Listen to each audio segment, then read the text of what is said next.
My son sold my $5.5 million Malibu beach house while I was unconscious during open-heart surgery. He thought my signature on the papers was perfect. He didn't know he'd only sold the building a worthless shell. He didn't know I still owned the land it was sitting on. When I found out, I said nothing. I just waited for the housewarming party for his new mansion, the one he bought with my money. I waited until he raised his glass for a toast. Then the police arrived to give him my real gift. The first thing I remember is the light. A sterile, unforgiving white light that buzzed somewhere above me. It wasn't the warm, gentle light of the California sun I was used to, the kind that filtered through the large glass windows of my home and danced on the Pacific Ocean. This was a cold, clinical light. Then came the sound, a steady rhythmic beeping that seemed to count out the seconds of my life. I tried to lift my head, but a dull, heavy ache in my chest pinned me down. My memories were a fog, a series of disconnected images, a sharp pain in my arm, the wail of a siren getting closer, a panicked face my son Julian's hovering over me. A doctor with kind eyes and a weary face leaned into my field of vision. He explained that I had suffered a major heart attack. I had undergone emergency bypass surgery. The words floated around me, but they didn't quite stick. I was alive, but I felt like a spectator in my own body. Julian and his wife Brenda were there, their faces masks of practiced concern. Brenda squeezed my hand a little too tightly, her rings digging into my skin. Julian kept smoothing my blanket, his movements jerky and anxious. "Dad, you gave us such a scare," Julian said, his voice a little too loud for the quiet room. "But don't you worry about a thing. Everything has been taken care of." That sentence, meant to be reassuring, sent a small, cold signal to a part of my brain that was still functioning clearly. I am, or rather was, a forensic accountant. I spent 40 years of my life sifting through numbers looking for the lie hidden in a ledger, the story that the figures didn't want to tell. My wife Clara, who I missed every single day, used to be a paralegal. She had a saying she repeated like a prayer. "Elias, look at what people do, not what they say. The truth is never in the words. It's in the actions." Julian's action was one of over-the-top reassurance. Brenda's was an endless stream of chatter about how they were going to simplify my life, now how I wouldn't have to worry about the big house anymore. They were words of comfort, but their actions felt like they were clearing a path, preparing for something I wasn't a part of. I closed my eyes, feigning exhaustion, but behind my eyelids my mind was already starting to open the books on them. A week later, they drove me home. Home. The word felt different. It was my house, the one Clara and I had designed together, a monument of cedar and glass perched on the cliffs of Malibu. Every corner held a memory. Every window framed a view we had chosen together. As I stepped out of the car, the familiar scent of salt and sagebrush filled the air, but inside something was off. It was clean, too clean. The comfortable clutter of my life had been organized into sterile tidiness.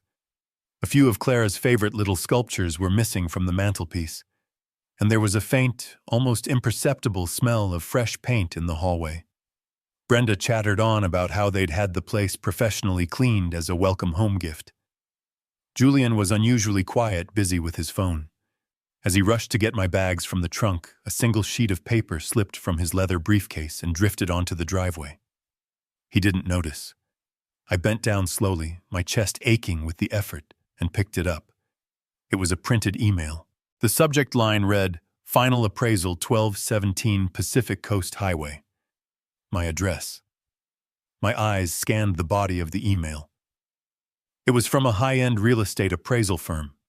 The number at the bottom of the page made the air leave my lungs. $5,500,000. My mind raced. Why would Julian need a formal appraisal of my home? I folded the paper, slipped it into my pocket, and said nothing. My silence was a wall he couldn't see, but I was building it brick by brick. That night, sleep was impossible. The rhythmic crash of the waves outside, a sound that had soothed me for decades, now sounded like a ticking clock. I slipped out of bed and went to my office. The house was dark and silent. I sat down at my desk, the glow of the computer screen illuminating my face. With trembling fingers, I typed my own address into Zillow, then Redfin, my heart pounding against my newly repaired ribs. There it was, a picture of my home professionally photographed, glowing under a perfect sunset. And next to the picture, a single brutal word, in bold red letters, old. Below it, the date of the sale. 3 days after my heart attack. The day I was lying unconscious on an operating table. The rage I expected didn't come.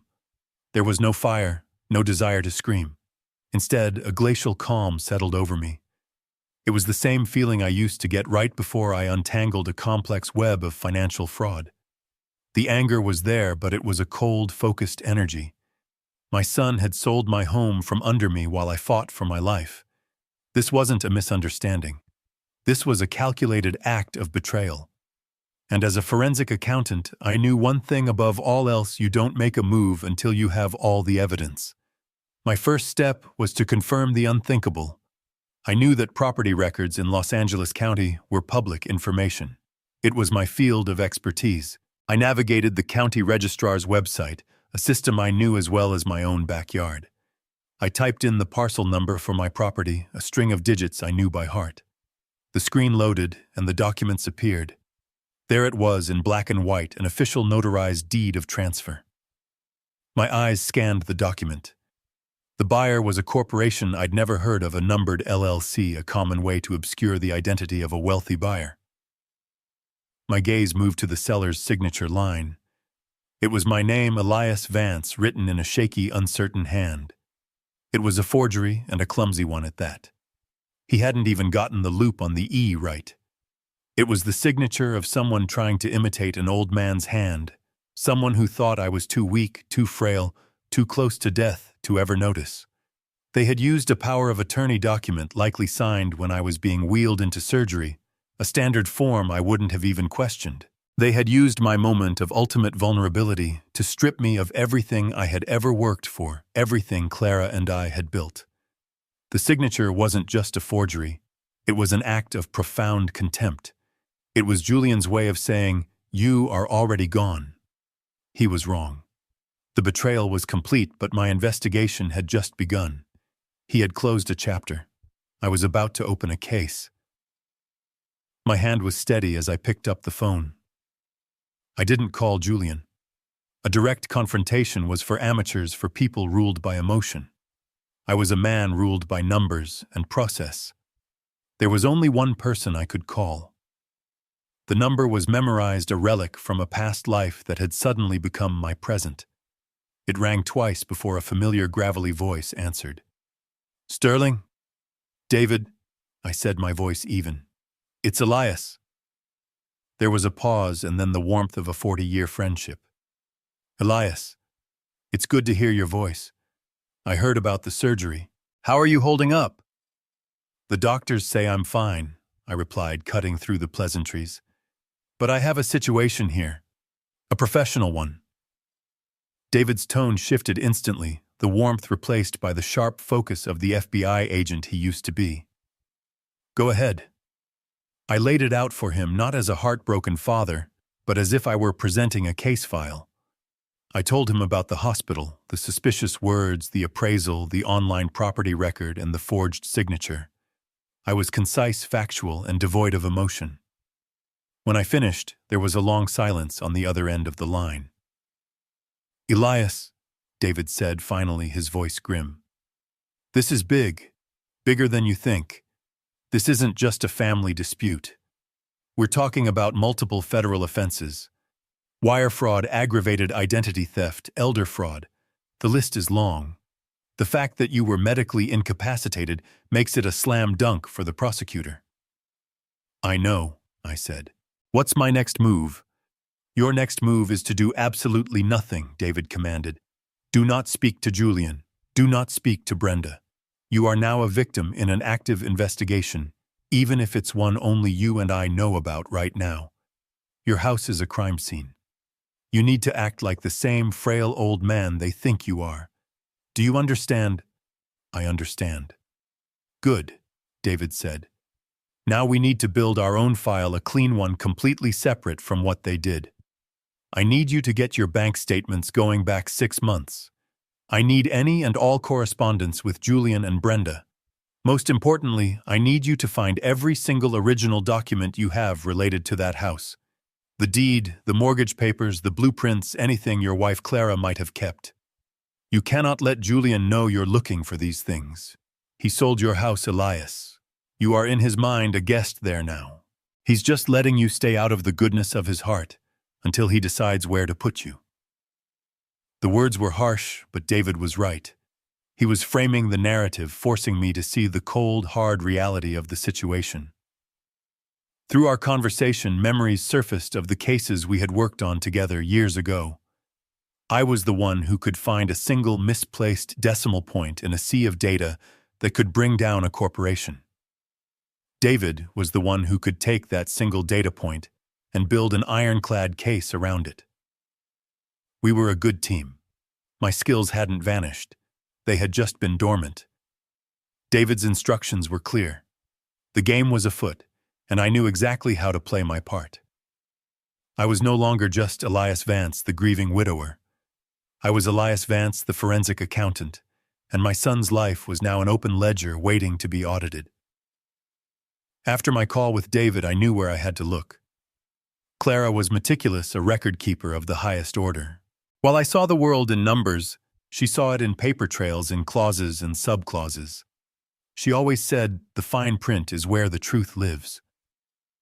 In my office, behind a row of dull accounting textbooks, was a small fireproof safe. Julian didn't know it existed.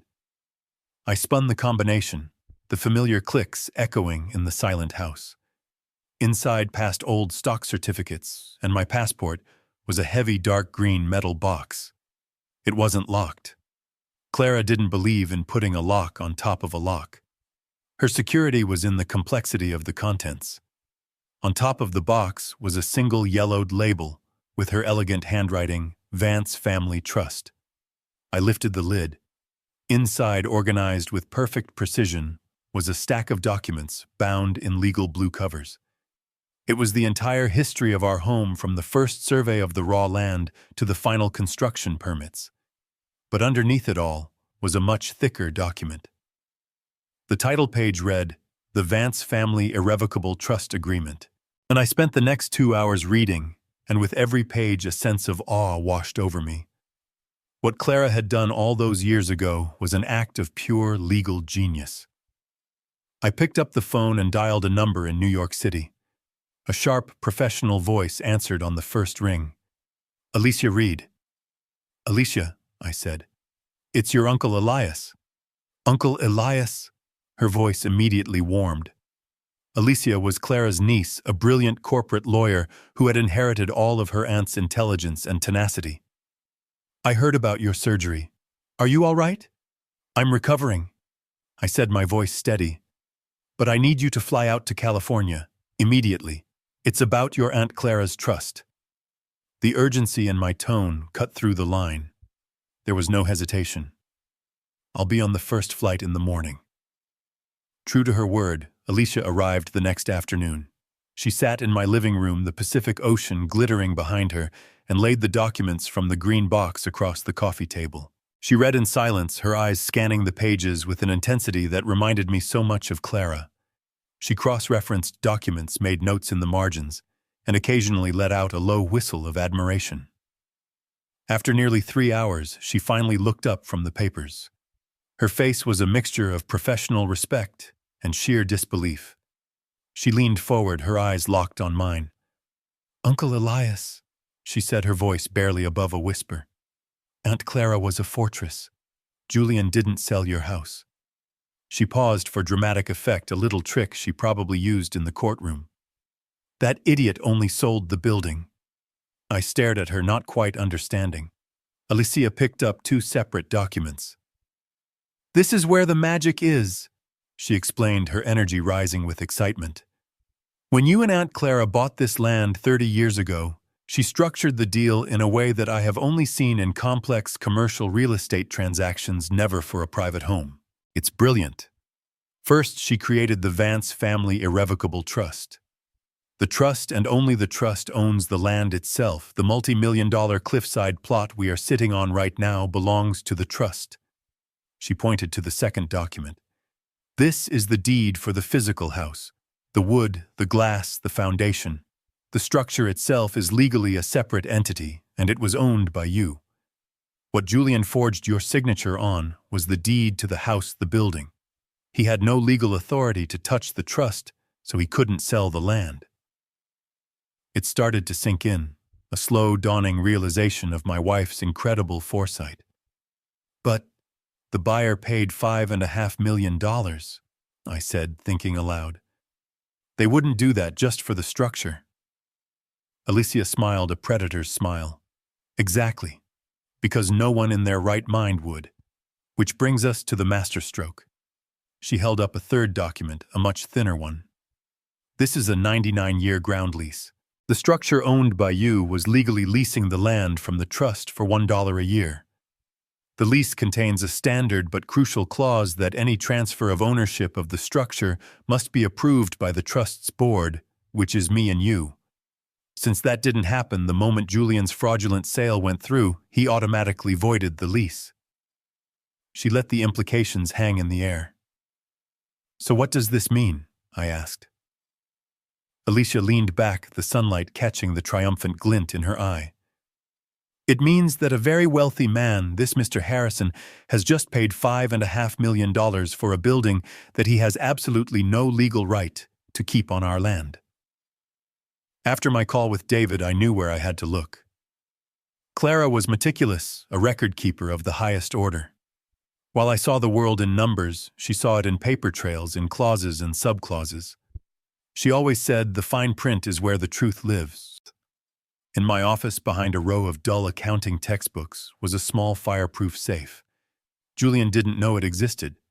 I spun the combination, the familiar clicks echoing in the silent house. Inside, past old stock certificates, and my passport was a heavy dark green metal box. It wasn't locked. Clara didn't believe in putting a lock on top of a lock. Her security was in the complexity of the contents.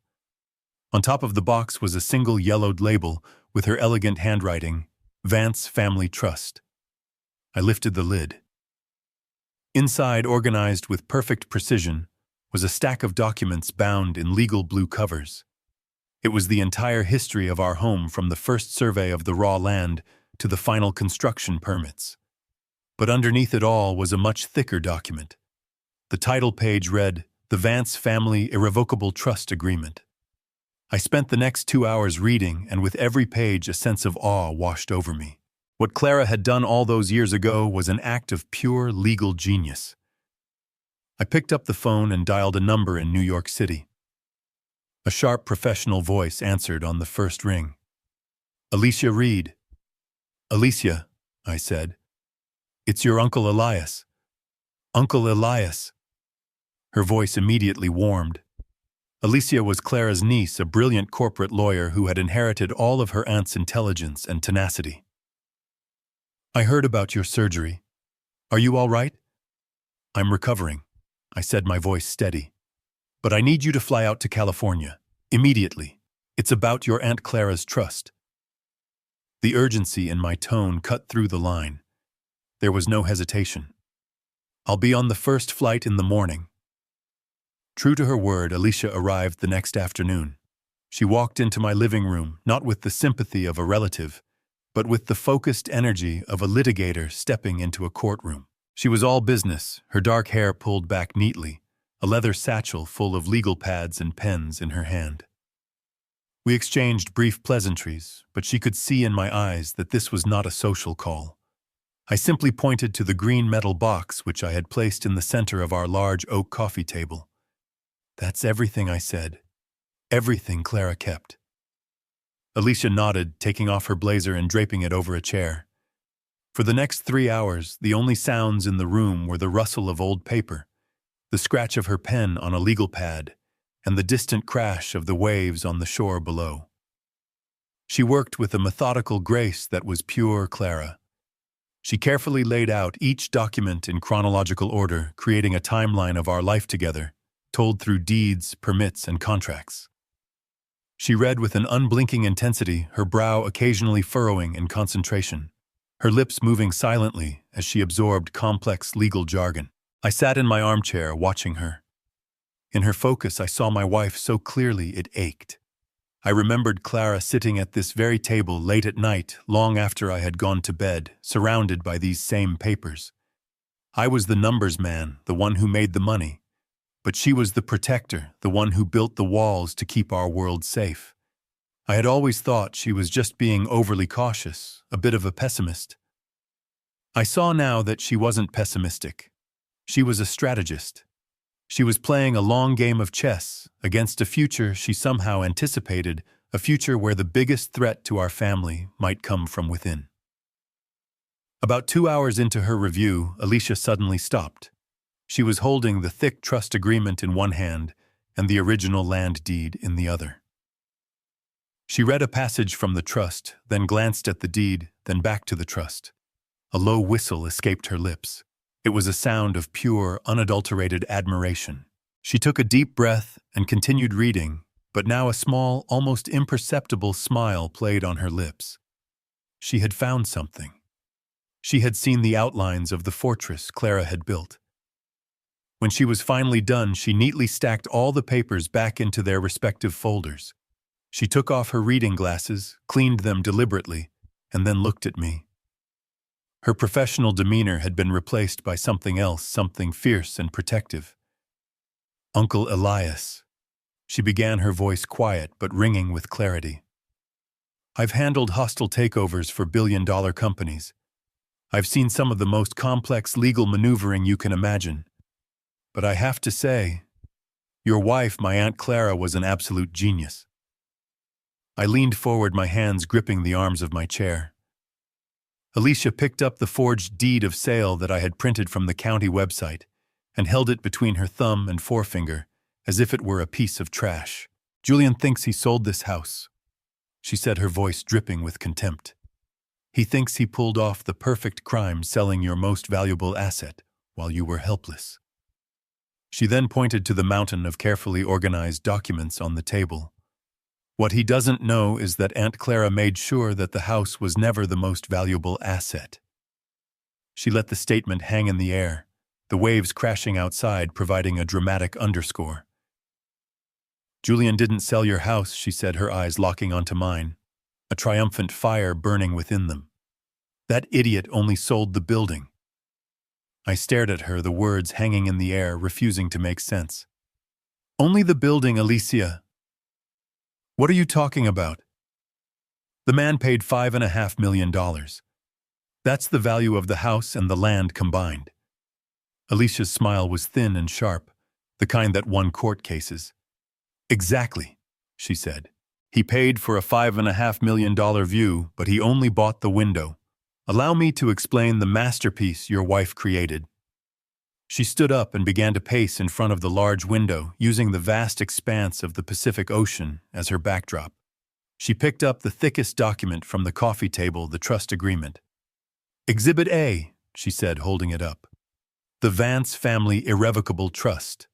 When you and Aunt Clara bought this property, you didn't just buy a piece of land. She structured the purchase. The trust, a completely separate legal entity, is what actually purchased the land itself. This cliff, this beach access, the ground, everything sits on, valued at roughly $4 million, is owned by the trust. Not you. According to this document, you are the lifetime beneficiary. That gives you the undeniable right to live here, to enjoy it, until your last day. But you do not have the power to sell it. It's an ironclad box, Uncle Elias. Clara designed it to protect the core asset from anything and everything, be it creditors, lawsuits, or..." She paused, letting the word land. "Family." My mind, accustomed to the clean logic of numbers, was racing to catch up with the legal brilliance. Alicia then picked up a second, much simpler document, the deed to the house. "Exhibit B," she continued. "This is the deed to the physical structure. The wood, the glass, the foundation. The building itself valued at about $1.5 million. This and only this was legally in your name. This is the document Julian forged your signature on. He sold the house, yes. But a house is just an object. Without the land underneath it, it's a very large, very expensive paperweight. I finally understood. A slow wave of comprehension so profound, it was almost dizzying, washed over me. I looked around the room at the high cedar ceilings and the stone fireplace, and for the first time I saw them as separate from the earth they were bolted to.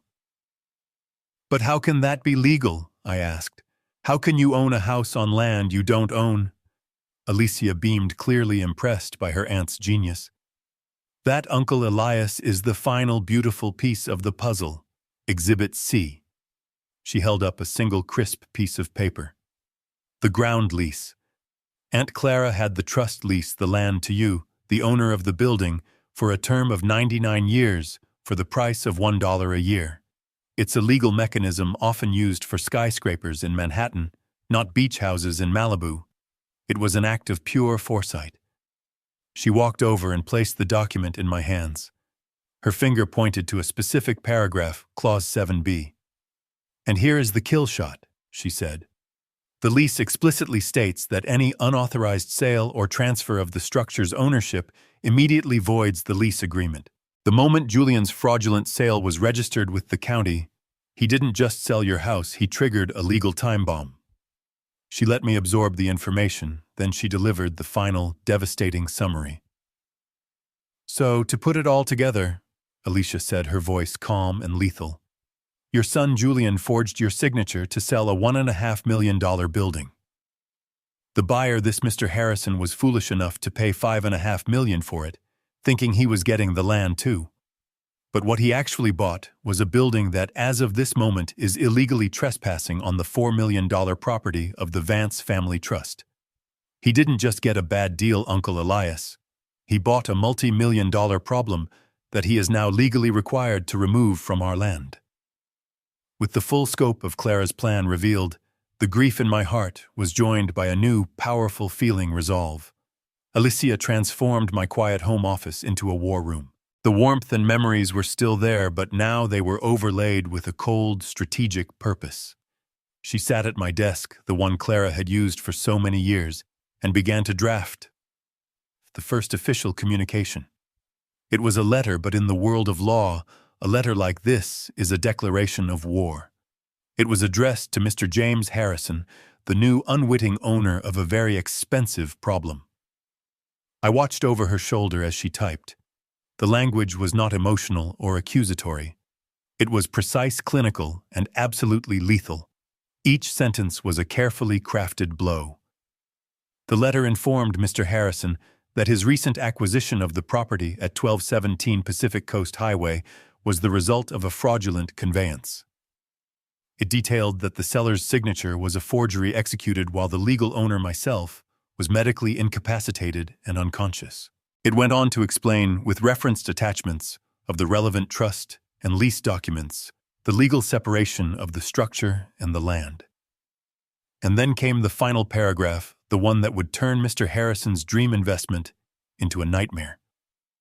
It stated that due to the unauthorized transfer of ownership, the ground lease for the structure was now null and void.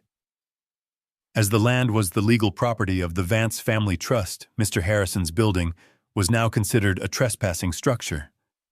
The letter concluded by formally serving him a 60-day notice to quit, requiring him to remove the entire multi-million-dollar building from the trust's property.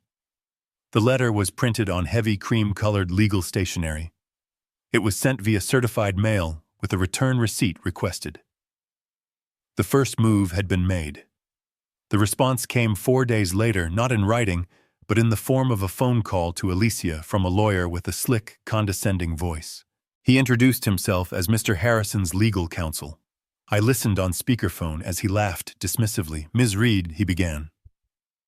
"My client, Mr. Harrison, has passed along your creative piece of correspondence.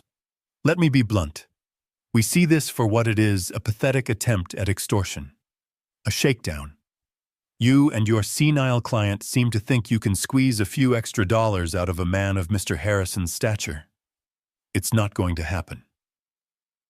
Alicia was silent for a moment, letting his arrogance hang in the air. When she finally spoke, her voice was as calm and cold as a frozen lake.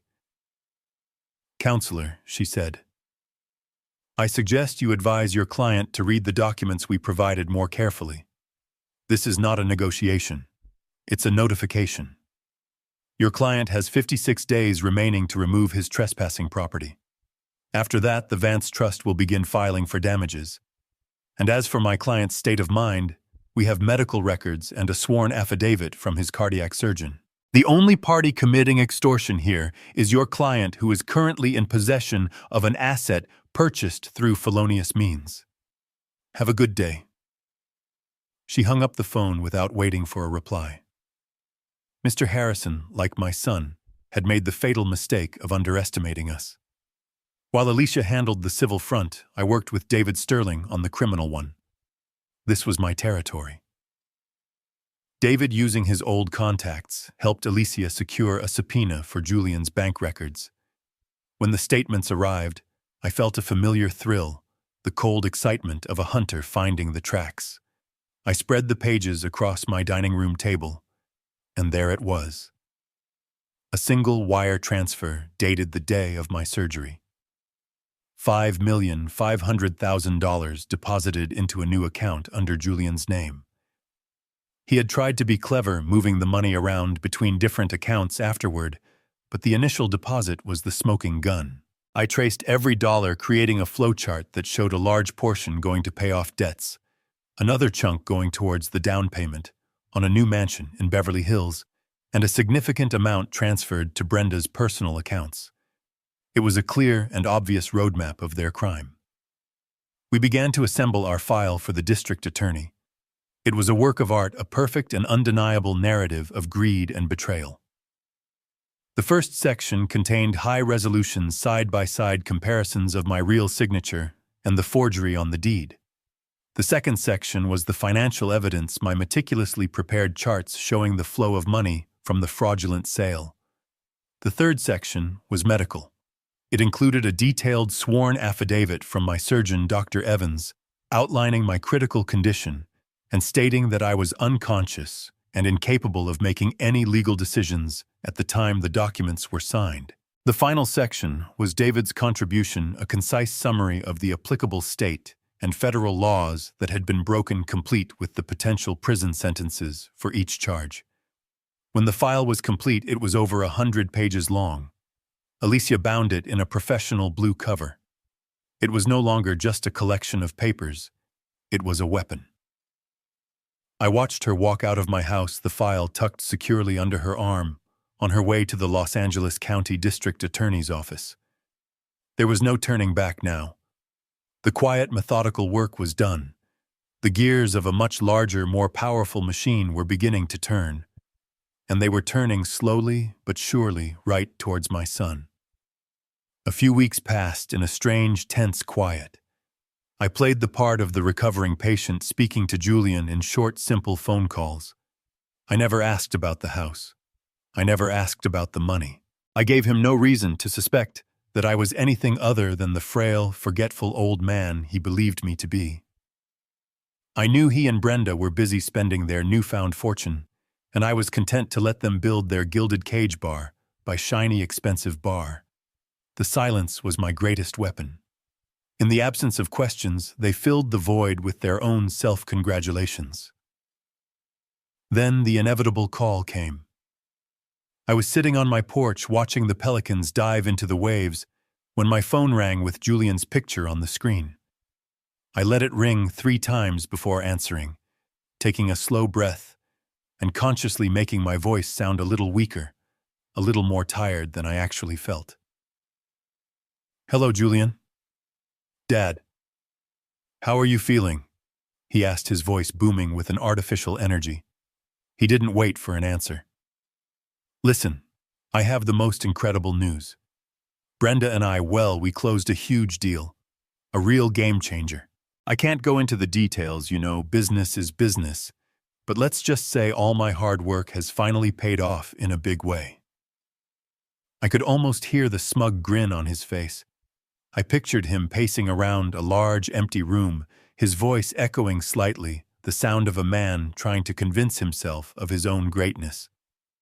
That's wonderful, son," I said, putting a slight quaver in my voice. "It's more than wonderful, Dad. It's monumental," he continued. "We bought a new place, an estate in Beverly Hills. It has a screening room, an infinity pool, the whole 9 yards. It's a real statement. It's what success looks like." The irony was so thick I could have choked on it. He was describing his new house bought with the proceeds of selling mine. "It sounds very impressive," I managed to say. "You have to see it," he insisted, "which is why I'm calling. Brenda and I are throwing a little housewarming party in 2 weeks, a Saturday night. Just a few close friends and business associates. We want you to be there, as the guest of honor, of course." The guest of honor. He wanted to parade me around as the doting father, the patriarch of the successful family he had created. He wanted to use me as a prop in his theater of lies. The audacity was breathtaking. This wasn't just an invitation. It was the final arrogant act of a man who believed he had gotten away with everything. "I don't know, Julian," I said, letting my voice trail off. "I'm still not feeling very strong." "Nonsense, Dad," he said quickly. "The fresh air will do you good. It's time for you to see what I've accomplished. You'll be so proud." This was it. The moment I had been waiting for.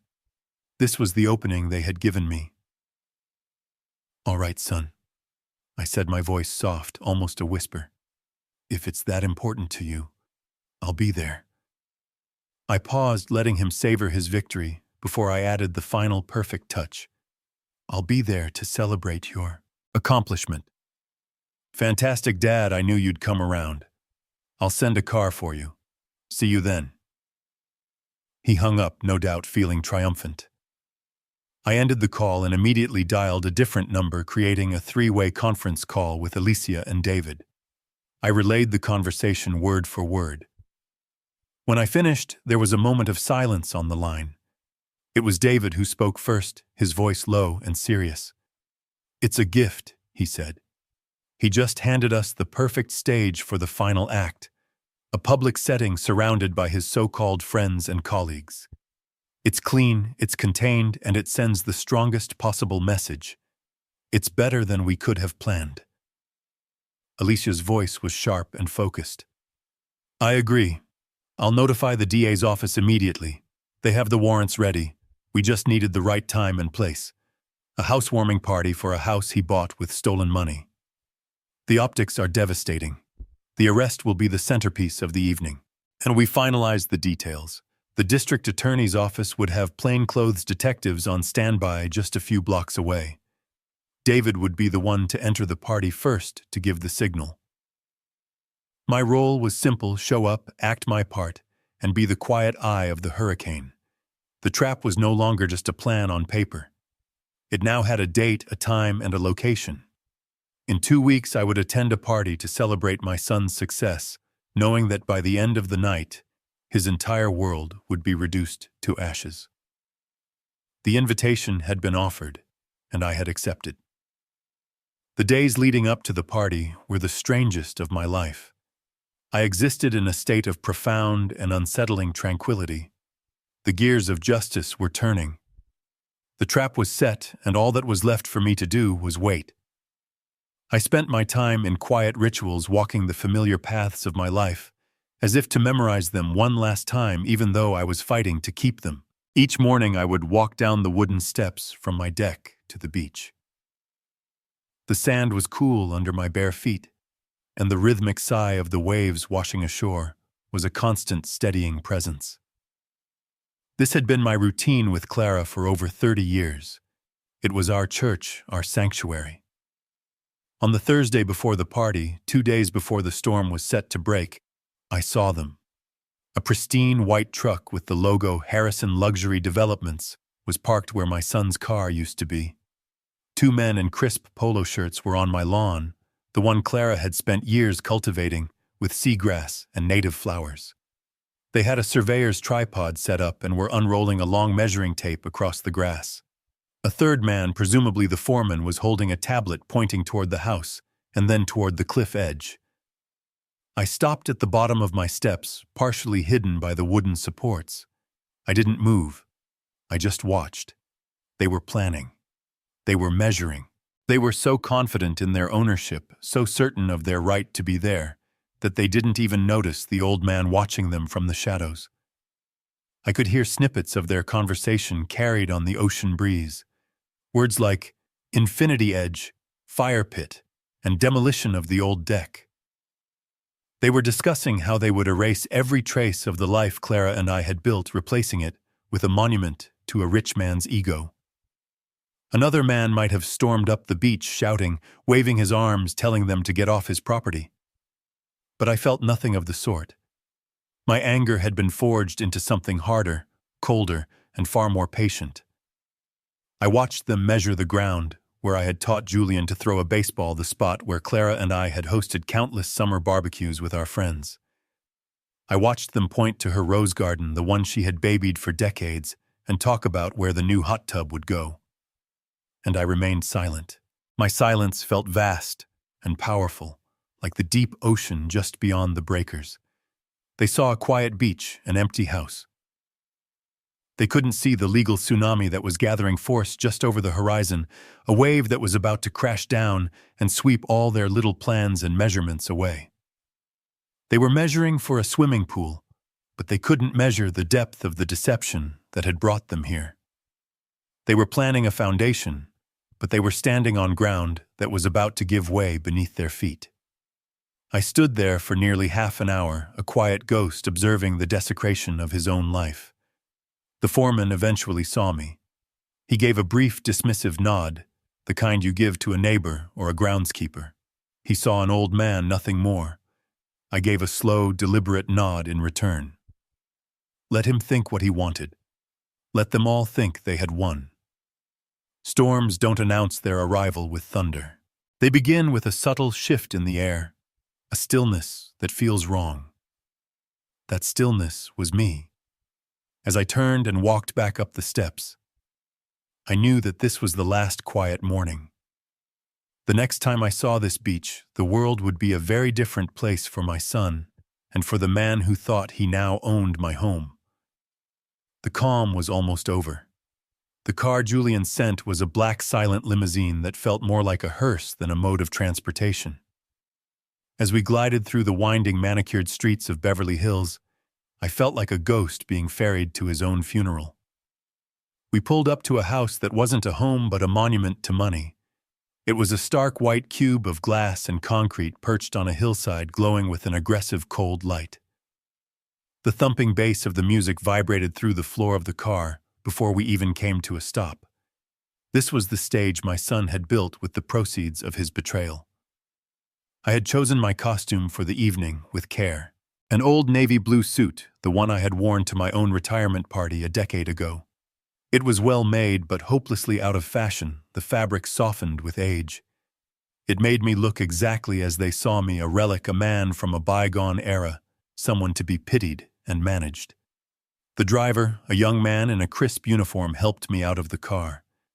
I leaned heavily on my cane, a prop I didn't truly need, and took a moment to steady myself. Every step I took was a conscious act of theater. I walked into a wall of noise and perfume. The house was overflowing with people who all looked vaguely the same, sleek-tanned, and dressed in expensive, minimalist clothing. They held glasses of champagne and laughed with their teeth, their eyes constantly scanning the room for someone more important to talk to. Waiters in black moved silently through the crowd, with trays of elaborate, tiny food. It was a perfectly curated image of success, and it felt as hollow as a drum.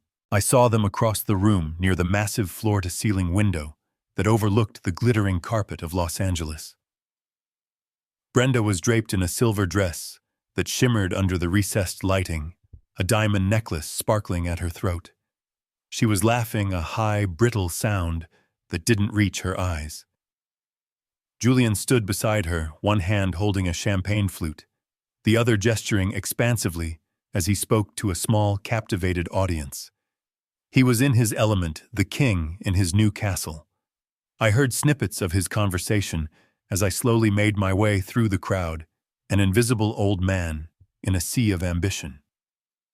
"It's all about identifying undervalued assets," he was saying, his voice full of false modesty. "You have to be aggressive, willing to disrupt the market. My father, he was old school, believed in waiting. I believe in making things happen." The irony was so bitter it almost made me smile. The undervalued asset was me. The disruption was grand larceny. He finally spotted me. His eyes widened for a fraction of a second, a flicker of annoyance perhaps at this reminder of a past he was trying so desperately to bury under layers of concrete and cash. But the look was gone as quickly as it came, replaced by a wide, performative smile. "Dad!" he exclaimed, loud enough for everyone to hear. He strode over and wrapped an arm around my shoulders. It wasn't an embrace. It was an act of possession. "Everyone!" Julian announced, his voice projecting across the room. "I'd like you all to meet the man who made this all possible. My father, Elias Vance." A polite, scattered applause rippled through the room. People turned to look at me, their eyes filled with a mixture of curiosity and pity. I was the quaint, antique backstory to their host's modern success story. "My dad taught me everything I know." Julian lied, his arm squeezing my shoulder. "He taught me the value of hard work, of integrity. He built his world with his two hands, and he inspired me to build mine. He was using me as a shield, as a way to legitimize his stolen wealth. He was painting a masterpiece of hypocrisy, and I was the canvas." I played my part, offering a weak, slightly confused smile. I nodded slowly, as if I were touched by his words, as if I didn't see the lie in his eyes. He led me through the party, introducing me to his new friends. A tech billionaire, a movie producer, a famous real estate agent. To each of them, he told the same story, a fantasy, where he was the loyal son who had built upon his father's humble legacy. And with each telling, I could feel the trap closing. Every word he spoke was another bar on his own cage. Every lie was another nail in his coffin. Inside, I was a silent observer, a forensic accountant taking meticulous notes.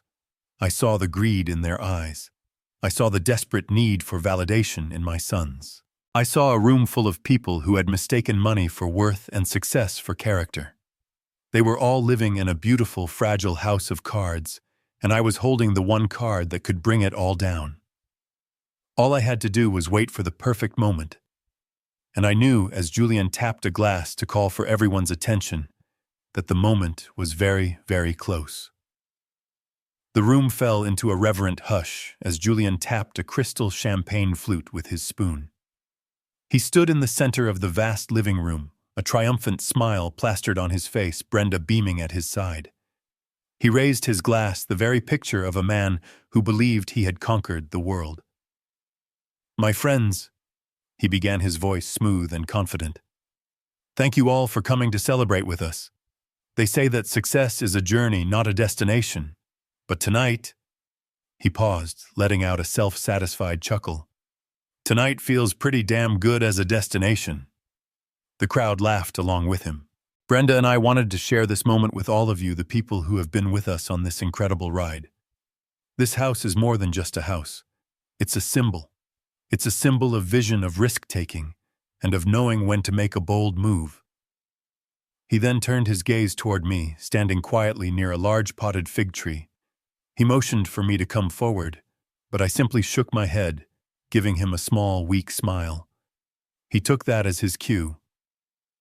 "And I want to make a special toast," he continued, his voice thick with false sentiment, "to my father Elias. He's a man from a different time, a time of caution and slow, steady work. He may not always understand the speed of the modern world, but he laid the foundation of integrity that I've built my entire career on. So, to my father, and to the future." As the crowd raised their glasses and echoed, "To the future," The grand 10-foot-tall front doors of the mansion swung silently open. The sudden influx of cool night air made the candles on the tables flicker. All conversation stopped. Standing in the doorway, framed by the darkness outside, was my friend David Sterling. He wasn't in uniform, but he wore a dark suit and an expression of such solemn authority that it instantly commanded the attention of every person in the room. Flanking him were two other individuals, a man and a woman, their expressions equally grim, their jackets doing a poor job of concealing the badges clipped to their belts. The music, which had been a low thumping rhythm, seemed to fade into nothingness. The silence that fell over the party was absolute. David's eyes scanned the room, bypassing everyone until they landed on my son. "Julian Vance," David asked. His voice wasn't loud, but it cut through the silence like a surgeon's scalpel. Julian lowered his champagne glass, his smile faltering. A look of confusion, then irritation crossed his face. "Yes, I'm sorry. Can I help you?" "This is a private party." David took 3 slow steps into the room, the detectives following close behind. He didn't raise his voice. He didn't need to. "My name is David Sterling. I'm with the Federal Bureau of Investigation," he said calmly. "I have a warrant for your arrest, and for the arrest of your wife, Brenda Vance." A collective gasp swept through the crowd. Brenda's hand flew to her diamond necklace, her perfectly made-up face turning a sickly shade of pale. Julian stared, his mouth slightly agape. "Arrest? You've got to be kidding me. There's been a mistake. A huge mistake." He tried to laugh it off, but the sound caught in his throat. David showed no emotion. He simply took another step forward. "There is no mistake, Mr. Vance," he said. The detectives moved with a quiet efficiency, one toward Julian, the other toward Brenda. "You are being placed under arrest for the following charges: felony forgery violation of California Penal Code 368, felony financial elder fraud, and federal wire fraud." Brenda let out a small, strangled sob as the female detective reached her side. Julian's face had crumpled, the mask of the confident mogul replaced by the terrified face of a cornered child. "Wire fraud, elder fraud. This is insane. I love my father. He's right here." He gestured wildly in my direction, his voice cracking. David's gaze remained locked on Julian. "We have traced the $5.5 million wire transfer from the fraudulent sale of your father's property." He stated each word a hammer blow. "A sale that was executed using a forged signature on documents signed while Mr. Elias Vance was unconscious and undergoing life-saving heart surgery." The full, ugly truth was now laid bare for everyone to see. The room was a tableau of shocked faces and open mouths. The business associates, the wealthy friends, they all took a half-step back, as if the Vance's failure was a contagious disease. The sharp metallic click of handcuffs echoed in the silent room. First on Brenda, who began to weep uncontrollably. Then on Julian, who simply stood there, his head bowed, the fight completely drained out of him. As the detectives began to lead them toward the open door, past their horrified guests, the entire party turned as one. Every pair of eyes, more than 100 of them, swung away from the spectacle of my son's ruin and settled on me. They stared at the frail old man in the ill-fitting suit, the guest of honor, the inspiration. They were looking for an answer. They were looking for a reaction. Was I a victim? Was I a fool? I gave them nothing. I didn't smile. I didn't weep. I simply stood my ground, my expression calm, my hands resting lightly on my cane. I watched my son and his wife being led away from their stolen castle, and in the profound, echoing silence of their downfall, I felt not joy, not sadness, not even anger. I felt only the quiet, somber satisfaction of a long and complicated equation finally being solved. The books were now balanced, as the detectives led Julian and Brenda out into the flashing blue and red lights that now painted the serene Beverly Hills street. A chaotic murmur erupted in the room. The party was over. Guests began to grab their coats and purses, whispering furiously, their eyes darting towards me with a new kind of fearful respect. They were fleeing, abandoning the sinking ship. But one man was not leaving. Through the scattering crowd, a large red-faced man was storming towards me. It was Mr. Harrison, the man who thought he now owned my home. His face was a mask of pure rage and confusion. "Vance!" he boomed, his voice silencing the remaining whispers. "What in God's name is the meaning of this? I have a signed deed for your house. I paid $5.5 million for it. Your son is being arrested for fraud involving my property." He stood before me, puffing out his chest, a bull ready to charge. He clearly thought I was the weak link, the senile old man he could intimidate into fixing this mess. Before I could utter a single word, Alicia stepped forward from where she had been standing quietly at my side. She moved with a fluid, confident grace that instantly put her between me and him. She was no longer a niece. She was a legal shield. "Mr. Harrison," she said, her voice cool and even completely unfazed by his blustering. "My name is Alicia Reed. I am counsel for the Vance Family Trust. I believe my office sent you a certified letter regarding this matter last week. I can only assume your own legal team failed to advise you of its contents." She held out a single folded document. It was a copy of the notice she had sent him. Harrison snatched it from her hand. "To be perfectly clear, sir," Alicia continued, her tone dangerously polite. "So, there is no further confusion. You are correct. You did purchase the house from Mr. Julian Vance. The physical structure, that is. Our congratulations on your new acquisition." Harrison stared at her, the anger on his face now mixed with a dawning bewilderment. "However," Alicia said, delivering the final blow, "you did not purchase the land upon which that structure currently sits.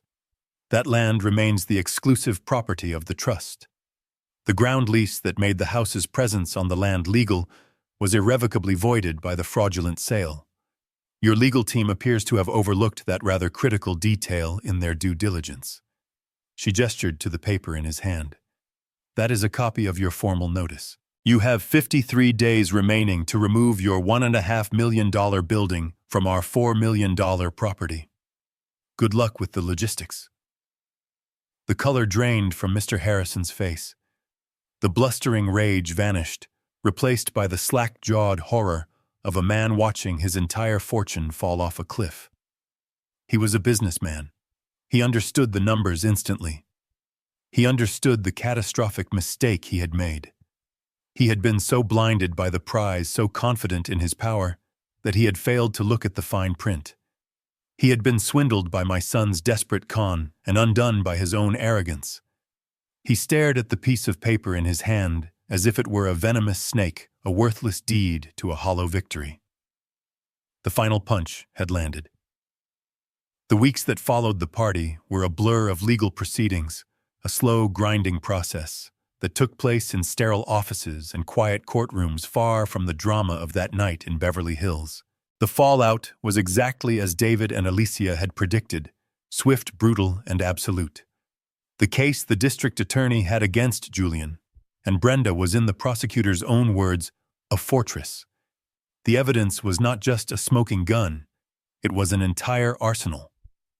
The forged documents, the meticulously traced wire transfers, the sworn testimony from my medical team, and the sheer unmitigated gall of their crime left them with no defense. The charge of financial elder fraud was the one that sealed their fate. In the eyes of the law, their crime wasn't just theft.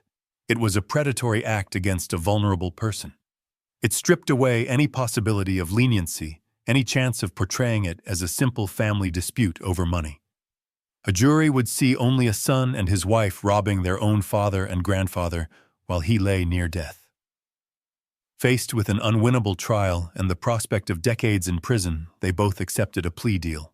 The last time I saw them, they were pale thin and stripped of all their arrogance, standing before a judge to hear their sentences. Julian was sentenced to 10 years in federal prison. Brenda, for her role in the conspiracy, received 7. Their Beverly Hills mansion, their cars, their jewelry, everything was seized and liquidated to begin paying back the $5.5 million they had stolen. Their carefully constructed world had vanished. Meanwhile, Mr. Harrison, the man who had been so arrogant and dismissive, was caught in a trap of his own making. He was faced with an impossible choice. He could spend millions of dollars and navigate a logistical nightmare to physically move a massive house off a Malibu cliffside within a 60-day window, or he could cut his catastrophic losses. His lawyers tried to fight, of course. They threatened lawsuits, they postured, they blustered. But Alicia held firm. The law was unequivocally on our side. Finally, humbled and defeated, Harrison's team came to the negotiating table. Alicia, representing the trust, held all the cards. She made him one final non-negotiable offer. The Vance Family Trust would purchase the physical structure of the house from him, allowing him to avoid the cost of demolition and removal. Her offer was $750,000. A fraction of what he had paid, but it was his only way to salvage anything from the wreckage. He was furious, but he was a businessman. He knew a lost cause when he saw one. He accepted the offer. And here was the final, beautiful piece of Clara's posthumous plan. The authorities had recovered the bulk of the stolen funds from Julian's accounts. That money was returned to me as the victim of the crime. So I used $750,000 of the very money Julian had stolen from me to buy back the physical structure of my own home. In the end, the greed and arrogance of my son and his buyer had paid for the restoration of my life. I was made whole again, not through anger or revenge, but through the quiet, methodical application of logic, the law, and the incredible foresight of a woman who had loved me enough to protect me from a future she would never see. 6 months later, I was sitting on my own porch in my own chair, watching the sun dip low over the Pacific Ocean, painting the sky in shades of orange and deep purple. The house was quiet, filled only with the familiar sounds of the sea and the gentle evening breeze. The faint smell of fresh paint was finally gone, replaced by the comforting scent of salt and old wood. Alicia was sitting with me, a glass of iced tea in her hand, her work done. We sat in a comfortable silence for a long time, simply watching the tide roll in. She was the first to speak, her voice soft, almost carried away by the wind. Aunt Clara was always one step ahead, wasn't she? She said, a note of wonder still in her voice. I looked out at the endless expanse of water, at the horizon, where the sky met the sea. I thought about the chaos, the betrayal, and the cold, methodical path I had to walk to get back to this moment of peace. I thought about my son in a concrete cell and Mr. Harrison in a mess of lawsuits and the beautiful hollow mansion in Beverly Hills being sold off by the bank. She didn't leave us money, I said, my voice calm and clear. Julian thought that's what it was all about, the monetary value of a thing. But Clara knew better. I turned to Alicia, a faint smile on my lips. She left us protection. That's the real legacy. I took a deep breath, filling my lungs with the clean, salty air. It felt like the first real breath I had taken in a year. In that moment, I realized I had reclaimed more than just a house. I had reclaimed my dignity. I had reclaimed my peace. Justice, I had learned, was not a loud, vengeful thunderclap. It wasn't the thrill of watching my enemies fall. It was a quiet and precise recalibration of the world. It was the simple, profound act of things being put back in their rightful place. The house was mine. The land was safe. The memories were protected. And I was home. The order had been restored. The most profound lesson from this story is that true strength isn't measured in volume or aggression, but in quiet resolve and meticulous planning. Elias's victory was secured not through confrontation, but through the silent gathering of truth built upon the foundation of his wife's incredible foresight. It reveals that those who are underestimated often possess the greatest power. This narrative teaches us that justice is not a loud act of revenge, but the deliberate and precise restoration of order, proving that dignity and intelligence are the ultimate assets that can never be stolen. Let us know in the comments, what do you believe is the most powerful legacy one can leave behind?